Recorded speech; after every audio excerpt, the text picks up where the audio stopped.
فيقول على كل مستغفر فاغفر له ولا مستهزئ الا بمستهزئ فاغفر له الا من مقتل الخوافين الا كذا الا كذا حتى يطلع الفجر او كما قال رسول الله صلى الله عليه وسلم. مولا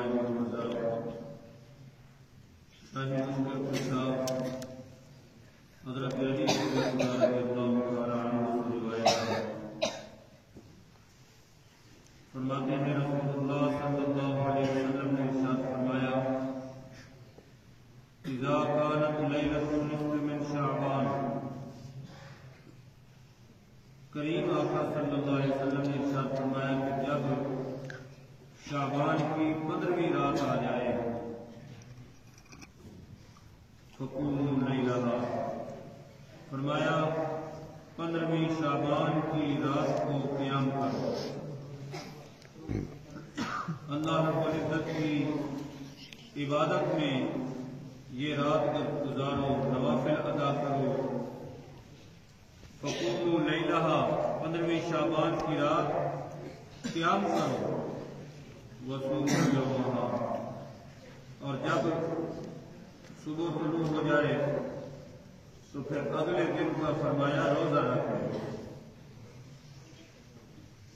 رات کو قیام کرنے اور دن کو روزہ رکھنے کی وجہ کیا ہے؟ فرمایا فإن اللہ تعالی ينزل فیہا لغروب الشمس إلی السماء الدنیا، کہ 14ویں شعبان کا جب سورج غروب ہوتا ہے، سورج ڈوبتے ہی اللہ رب العالمین 15ویں شعبان کی رات کو اپنی شان کے لائق نزول جلال فرماتا ہے، اور اللہ رب العزت سورج ڈوبتے ہی آسمان دنیا پر اپنی شان کے لائق نظر رحمت فرماتا ہے. فیقول، اور رب کی رحمت آوازیں دے رہی ہوتی ہے، الا من مستغفر فاغفر له، ہے کوئی معافی مانگنے والا، بخشش کا طلبگار جو آج میری رات میں آئے، آج میری بارگاہ میں آئے اور مجھ سے گناہوں کی معافی مانگے، میں اس کے گناہ معاف کروں. الا من مستغفر فاغفر له، ہے کوئی بخشش کا طلبگار، ہے کوئی معافی مانگنے والا، گناہوں میں پھنسا ہوا، جو اپنے گناہوں سے ندامت کا اظہار کرتے ہوئے میری بارگاہ میں آ جائے اور زمین نیاز جھکائے، آج کی رات میری بارگاہ سے آ کر چند ندامت کے آنسو بہائے، فاغفر له، میں اس کے گناہ بخش دوں اور اس کے گناہوں کے دفتر کو اپنے رحمت کے پانی سے دھو ڈالے. اللہ رب العزت کی رحمت اس رات کو آوازیں دے رہی ہوتی ہے، الا من مسترزق فاغفر، ہے کوئی رزق کا مانگنے والا، ہے کوئی رزق کا بھکاری جو آج میری بارگاہ میں آئے اور کاسہ گدائی پھیلائے تو میں اسے اپنے خزانوں سے رزق عطا کروں. مفلسی اور محتاجی کا شکار، مفلس اور محتاج آدمی میری بارگاہ میں آ کر رزق کا سوال کرے تو میں اللہ رب العزت اسے اپنے خزانوں سے رزق عطا کروں. فرمایا الا من مبتل خوافین، ہے کوئی دکھوں کا مارا ہوا، غموں کا ستایا ہوا اور پریشانیوں کا حل چاہنے والا، آج رات میری بارگاہ میں آئے اور اپنے دکھڑے سنائے، گناہوں کی معافی مانگے اور دکھوں کی فہرست میری بارگاہ میں رکھے، میں اس کی مشکلیں حل کر دوں گا، اس کی تکلیفیں دور کر دوں گا، اس کو معافیاں عطا فرماؤں گا اور اس کی پریشانیاں دور کر دوں گا. الا قضا الا قضا، ساری رات رب کی رحمت آوازیں دیتی رہتی ہے کوئی ایسا، ہے کوئی ایسا جو آج آئے میری بارگاہ میں دامن دعا پھیلائے تو میں اس کی خالی جھولی بھر دوں. حتی یطلع الفجر، یہاں تک کہ صبح طلوع ہو جاتی ہے۔ اس حدیث پاک میں 15ویں شعبان کی رات کا قیام اور اگلے دن کے روزے کو بیان فرمایا گیا، اور اللہ رب العزت کی اپنے بندوں پر خصوصی رحمت اور شفقت جو ہے اس کا بیان ہے۔ یہ سارا مہینہ بڑی رحمتوں اور برکتوں والا مہینہ ہے۔ جو ہی اس مہینے کا چاند نبی رحمت صلی اللہ علیہ وسلم دیکھتے تو آپ کا معمول مبارک یہ تھا کہ سارا شعبان یا شعبان کے مہینے کے اکثر روزے رسول اللہ صلی اللہ علیہ وسلم آپ رکھا کرتے تھے۔ ام المومنین حضرت سیدہ ام سلمہ رضی اللہ تعالی عنہا ارشاد فرماتی ہیں، ما رأیت النبی صلی اللہ علیہ وسلم یصوم شہرین متتابعین الا شعبان و رمضان۔ حضرت ام سلمہ فرماتی ہے کہ میں نے کبھی بھی حضور کو 2 مہینوں کے مسلسل روزے رکھتے نہیں دیکھا سوائے شعبان کے اور رمضان کے۔ ویسے تو آپ کے معمولات مختلف تھے، آپ ہر پیر کو روزہ رکھتے تھے سوموار کے دن۔ آپ کی بارگاہ میں عرض کیا گیا، یا رسول اللہ آپ ہر 8ویں دن سوموار کے دن روزہ کیوں رکھتے ہو؟ تو کریم آقا صلی اللہ علیہ وسلم نے ارشاد فرمایا کہ فیہ ولدت و فیہ انزل علیہ، یہ وہ دن ہے جس دن میں پیدا ہوا اور اسی دن مجھ پر قرآن اتارا گیا۔ اللہ کی 2 نعمتیں مجھے نصیب ہوئی، اس لیے میں شکرانے کے طور پر روزہ رکھتا ہوں۔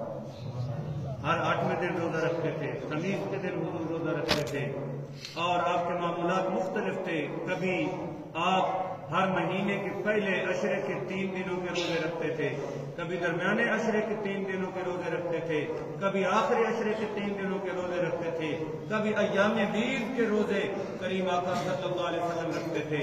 ایام بیض کا مطلب یہ ہے کہ ہر مہینے کی 13ویں، 14ویں اور 15ویں کے دنوں کو نبی کریم علیہ السلام روزہ رکھا کرتے تھے۔ آپ کے معمولات مختلف تھے، لیکن جو ہی شعبان المعظم کا چاند نظر آ جاتا تو کریم آقا صلی اللہ علیہ وسلم مسلسل روزے رکھنا شروع کر دیتے۔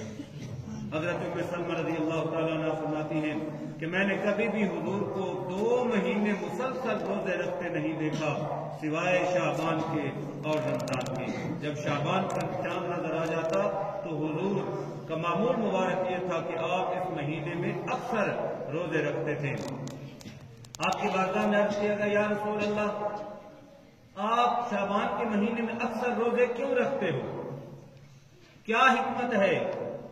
سوائے رمضان کے باقی مہینوں میں تو آپ اکثر روزے نہیں رکھتے، آپ کے معمولات مختلف ہیں، لیکن جب شعبان کا چاند نظر آ جاتا ہے تو آپ اکثر روزے رکھتے ہو، اور کبھی کبھار تو سارا مہینہ روزہ رکھتے ہو، کیا وجہ ہے؟ تو کریم آقا صلی اللہ علیہ وسلم نے ارشاد فرمایا کہ لوگوں، رجب اور رمضان کے درمیان ایک مہینہ شعبان آتا ہے، اور اس شعبان کی اہمیت فضیلت سے لوگ ناواقف ہیں۔ اس مہینے میں بندوں کے اعمال اللہ رب العالمین کی بارگاہ میں پیش کیے جاتے ہیں۔ تمام اللہ کے بندوں کے اعمال اللہ رب العالمین کی بارگاہ میں پیش کیے جاتے ہیں، اور میں اس مہینے میں اکثر روزے اس لیے رکھتا ہوں کہ جب میرے اعمال اللہ رب العالمین کی بارگاہ میں پیش کیے جائیں تو میں اس وقت روزے کی حالت میں ہوں۔ اس لیے کریم آقا صلی اللہ علیہ وسلم شعبان کے روزے اکثر رکھتے تھے۔ تو شعبان کا سارا مہینہ برکتوں رحمتوں والا ہے، اور حضور کا معمول بالکل اس مہینے میں واضح ہے، لیکن آج کی رات بڑی رحمتوں بھری برکتوں بھری رات ہے۔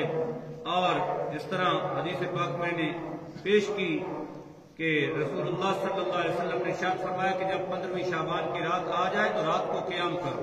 قیام کرنے کا مطلب یہ ہے کہ نوافل ادا کرو، اس کے علاوہ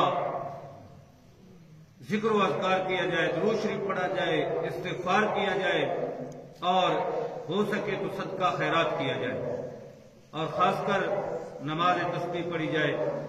بہت بڑی عظمت والی یہ نماز ہے، بڑی برکتوں والی۔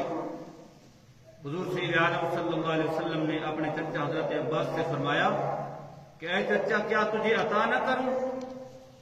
کیا تجھے سمجھا نہ دوں؟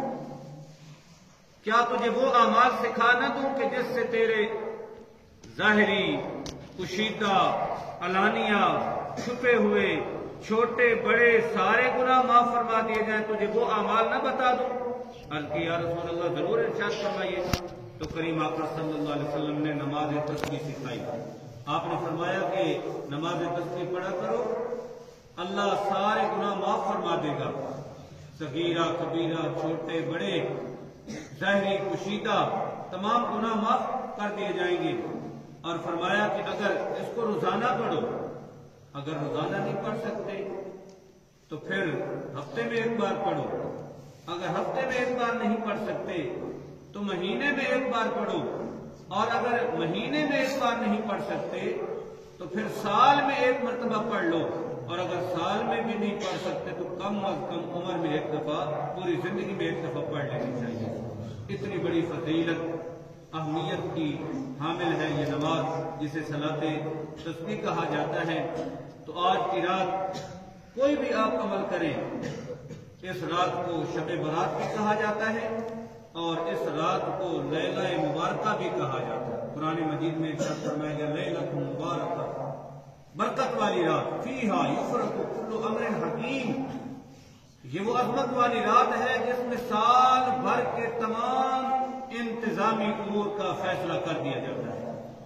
کون سال بھر میں کتنے بچے اس جہان میں پیدا ہوں گے، کون کون دنیا میں آئے گا، کون کون زندہ رہے گا، کس کس کی موت واقع ہوگی، کتنا رزق کس کو دیا جائے گا، یہ گویا کہ آڈٹ کی رات ہے۔ فیہا یفرق کل امر حکیم، ہر حکمت والا کام اس رات کو تقسیم کر دیا جاتا ہے، اور فرشتوں کی ڈیوٹیاں لگا دی جاتی ہیں، اور ان کو یہ ذمہ داریاں سونپ دی جاتی ہیں۔ اللہ تعالیٰ اس رات کی اہمیت، فضیلت اور برکت کو حاصل کرنے کی اور اہمیت کو سمجھنے کی توفیق نصیب فرمائے، نیکی بجا لانے کی توفیق نصیب فرمائے، اپنے رب کو راضی کرنے کی توفیق نصیب فرمائے، گناہوں کی معافی مانگنے کی توفیق نصیب فرمائے۔ صحیح حدیث میں نبی رحمت نور مجسم صلی اللہ علیہ وسلم نے ارشاد فرمایا کہ ایک بندہ گناہ کرتا رہتا ہے، اس قدر گناہ کرتا ہے کہ اس کے گناہوں کے پہاڑ بن جاتے ہیں، حتیٰ کہ وہ گناہوں کے پہاڑ اتنے بلند پہاڑ بن جاتے ہیں کہ اس کی چوٹیاں جو ہیں وہ آسمانوں سے باتیں کرنے لگ جاتی ہیں۔ اللہ رب العالمین فرماتا ہے کہ میرے بندے مایوس نہ ہو، میری بارگاہ میں آ جا، جبین نیاز جھکا دے، توبہ کر، معافی مانگ، میں پہاڑوں جتنے گناہ کو بھی اپنے رحمت کے پانی سے دھو ڈالوں۔ ہم تو مائل و کرم ہیں، کوئی سائل ہی نہیں، راہ دکھلائیں کسے، کوئی راہ منزل آئے تو صحیح، اپنے مالک مولا کی بارگاہ میں جبین نیاز جھکائیں تو صحیح، دامن دعا پھیلائیں تو صحیح، پھر دیکھیں میرا مالک کس طرح کرم فرماتا ہے۔ کریم آقا صلی اللہ علیہ وسلم نے ارشاد فرمایا التائب من الذنب کمن لا ذنب لہ، اللہ کی بارگاہ میں توبہ کرنے والا شخص ایسا ہے جیسا اس نے کوئی گناہ کیا ہی نہیں۔ صبح کو بھولا ہوا شام کو اگر واپس آ جائے تو لوگ اسے بھولا ہوا نہیں کہتے، اسے سمجھدار کہا جاتا ہے۔ بعض لوگوں کے ذہنوں میں یہ ہوتا ہے کہ جی زندگی کے اتنے سال ہو گئے، اب ہم 50 سال کے ہو گئے، 60 سال کے ہو گئے، 70 سال کے ہو گئے، بڑے پاپڑ پہلے، بڑے گناہ کیے، ہمارے لیے تو توبہ کا دروازہ بند ہو گیا۔ یاد رکھیے توبہ کا دروازہ بند نہیں ہوا۔ اللہ رب العزت ارشاد فرماتا ہے من یعمل سوءا او یظلم نفسہ ثم یستغفر اللہ یجد اللہ غفورا رحیما۔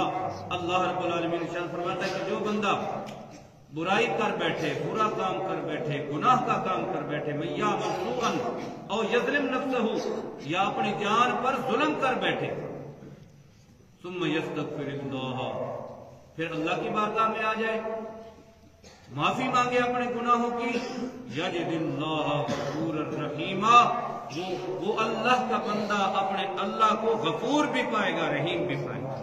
وہ بڑا کریم ہے، بڑا مہربان ہے۔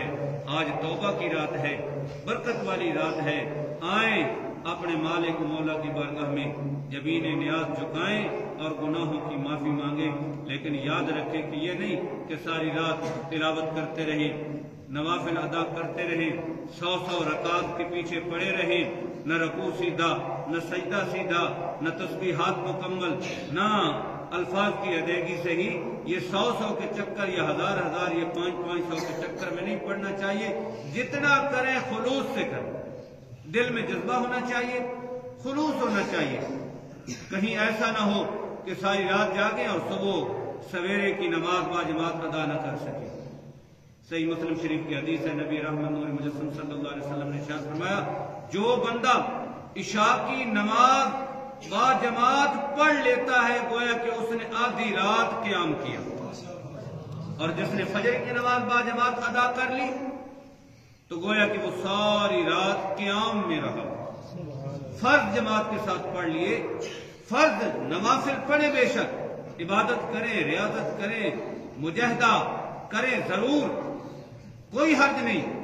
اپنے مالک و مولا کی بارگاہ میں آئیں، جبین نیاز جھکائیں، سونے پہ سہاگے والی بات ہے، لیکن کہیں ایسا نہ ہو کہ ساری رات جاگتے رہیں اور صبح کی نماز رہ جائے، باجماعت ادا نہ کر سکیں۔ رات کا کچھ حصہ عبادت کریں، بے شک درمیان میں سو جائیں، صبح سویرے تہجد کے لیے اٹھیں اور نماز باجماعت ادا کریں۔ ہماری قوم ایک اور مشغلہ بھی شروع کر لیتی ہے کہ اس رات کو پٹاخے چلاتے ہیں اور بارود برسایا جاتا ہے، پٹاخے چلائے جاتے ہیں، بارود پھٹایا جاتا ہے اور گلیوں میں خواہ مخواہ نعرے لگائے جاتے ہیں۔ تو یہ مسلمان کا طریقہ نہیں، یہ شیوا مسلمانوں کا نہیں۔ اللہ رب العزت اس رنگ میں راضی نہیں۔ اللہ رب العزت اس رنگ میں راضی ہے کہ بندہ اس کی بارگاہ میں آئے، جبین نیاز جھکائے، اپنے گناہوں کی معافی مانگے۔ یہ نہیں کہ لوگوں کا آرام سکون برباد کرے۔ یہ پٹاخے چلانا، آگ لگانا، شور مچانا، گلیوں میں دوڑنا بھاگنا، یہ اچھی بات نہیں، یہ مسلمان کا شیوا طریقہ نہیں۔ اور ویسے بھی یہ چیز خرید کر استعمال کرنا، اس سے نقصانات ہو جاتے ہیں۔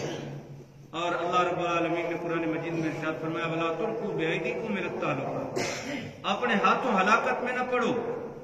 کتنے لوگ ہیں کہ ہاتھوں میں بارود پھٹ جاتا ہے، ہاتھ زخمی ہو جاتے ہیں، اور کتنے لوگوں کی وجہ سے، بارود پھٹنے کی وجہ سے لوگوں کے گھر جل جاتے ہیں، مویشیوں کے باڑے جل جاتے ہیں۔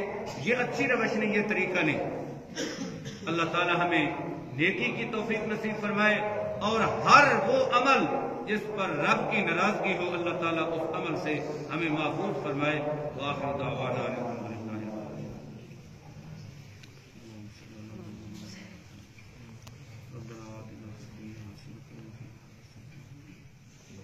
ربنا لا تزغ قلوبنا